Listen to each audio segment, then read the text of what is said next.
3 বছরের কাজ 8 বছরেও শেষ হয়নি, অথচ উদ্বোধনের আগেই হুড়মুড় করে নদীতে ভেঙে পড়ল কোটি টাকার পাঁচটি গার্ডার। সুনামগঞ্জের জাদুকাটা নদীর উপর নির্মাণাধীন জেলার সবচেয়ে বড় সেতু শাহ আরেফিন অদ্বৈত মৈত্রী সেতু এখন যেন এক আতঙ্কের নাম।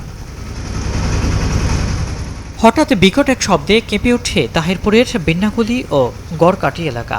স্থানীয়রা ছুটে গিয়ে দেখেন নির্মাণাধীন 750 মিটার দীর্ঘ সেতুটির পূর্ব পাশের 3 ও 4 নম্বর পিলারের উপর থাকা 5টি বিশাল গার্ডার নদীতে ভেঙে পড়েছে, যার আনুমানিক মূল্য প্রায় 1,90,00,000 টাকা। ভাঙনের এই ভয়াবহ দৃশ্য দেখে এখন চরম আতঙ্কে আছেন এলাকাবাসী।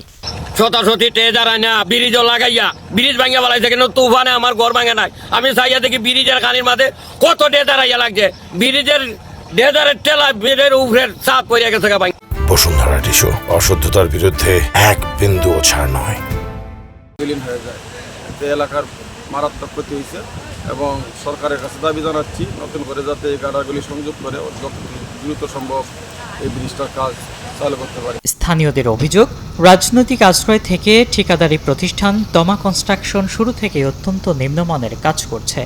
শুধু তাই নয়, সেতুর একদম পাশ থেকে দিনে রাতে অবৈধ ড্রেজার দিয়ে বালু তোলার কারণে পিলারের গোড়া দুর্বল হয়ে পড়েছে। আর এই গাফিলতির কারণেই দুইবার গার্ডার ধসে পড়ার ঘটনা ঘটেছে। তো ব্রিজের যে কুটিগুলো ছিল এগুলা নাই হওয়ার ভিত্তিতে আমরা আসলাম, থেকে আসছি আইসা দেখি তো এগুলো নাই। কি হলো এগুলো দেখতে পেলাম যে এগুলা যে ভাঙ্গে পড়ছে, পড়ার একটা দাগ ছিল, 5টা কুটি ছিল, 5টা কুটি।